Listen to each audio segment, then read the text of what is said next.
చేస్తున్నాను. బాపట్ల జిల్లాలో రాష్ట్ర ప్రభుత్వ ఆదేశాలను అనుసరించి ప్రతి నెల 3వ శనివారం నిర్వహించే స్వర్ణాంధ్ర స్వచ్ఛ ఆంధ్ర కార్యక్రమం 27వ వార్డు కోట్రవారి బజారు నందు మున్సిపల్ కమిషనర్ జి రఘునాథరెడ్డి ఆధ్వర్యంలో నిర్వహించారు. ఈ సందర్భంగా వార్డు పరిధిలోని అన్ని రోడ్లను, డ్రైనేజీలను శుభ్రపరిచి రోడ్ల మార్జిన్ల నందు గల పిచ్చి మొక్కలను తొలగించి ఖాళీ స్థలములో గల చెట్లను తొలగించడం జరిగింది.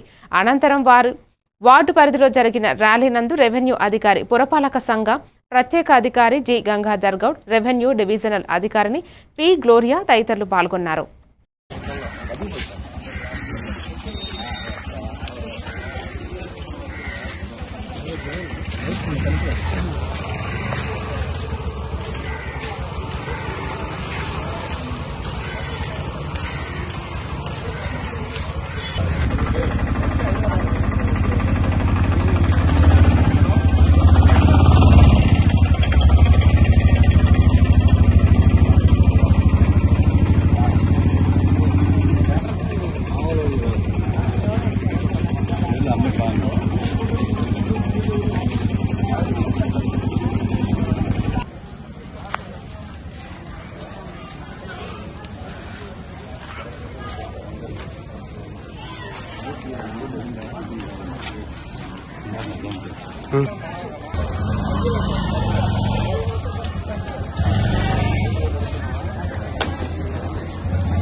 బాపట్ల జిల్లాలోని చీరాల పట్టణంలో శ్రీ అన్నపూర్ణ